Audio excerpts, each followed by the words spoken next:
Hello दोस्तों, हमारे सुशीला किरण के गीत में आप सबका बहुत बहुत स्वागत करते हैं, वेलकम करते हैं और अभिनंदन करते हैं। आज आप लोगों को शिवरात्रि के उपलक्ष्य में शिव भजन गीत सुनाने जा रहे हैं। कैसा लगेगा कमेंट करके जरूर बताइएगा। हेलो साथियों, हम सुशीला किरण के गीत में आप सबका स्वागत करते हैं, वेलकम करते हैं, अभिनंदन करते हैं। आज हम लोग महाशिवरात्रि के उपलक्ष्य में एक भोले बाबा का भजन गीत सुनाने जा रहे हैं। आप लोग लास्ट तक जरूर सुनिएगा और सुशीला किरण के गीत को ज्यादा से ज्यादा सपोर्ट कीजिएगा।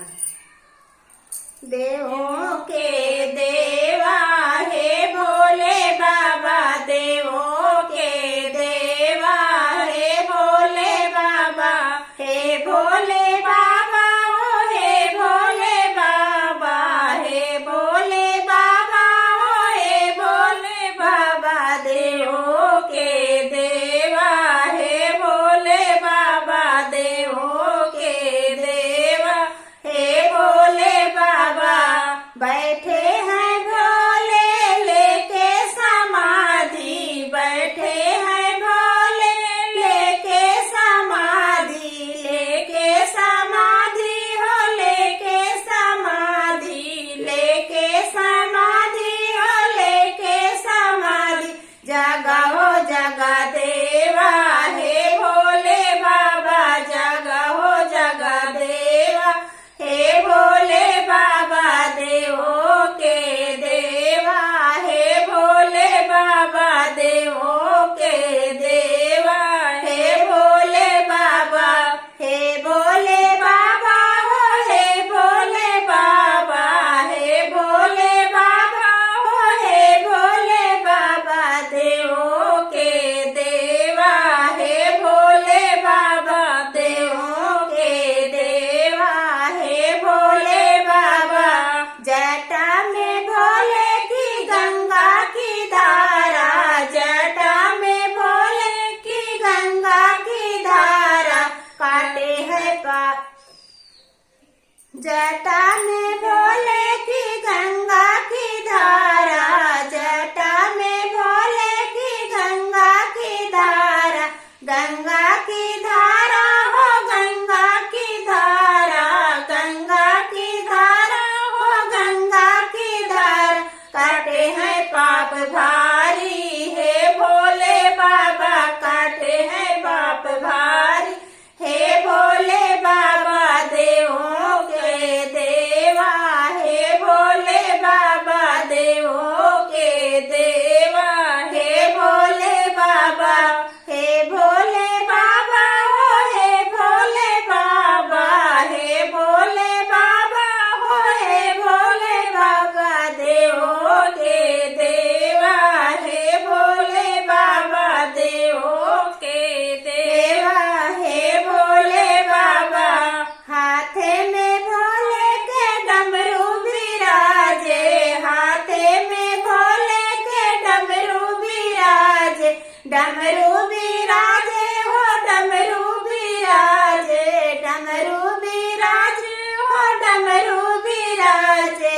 बाजे हो बड़ी प्यारी हे भोले बाबा, बाजे है बड़ी प्यारी हे भोले बाबा, देवों के देवा हे भोले बाबा, देवों के देवा हे भोले बाबा, हे भोले बाबा, हो हे भोले बाबा, हे भोले बाबा, हो हे भोले बाबा, देवों के देवा हे भोले बाबा, देवों के देवा हे भोले बाबा।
हैं शिव भजन गीत आप लोगों को जैसा लगेगा कमेंट बॉक्स में जरूर बताना। फिर मिलेंगे अगले गाने के साथ, तब तक के लिए धन्यवाद।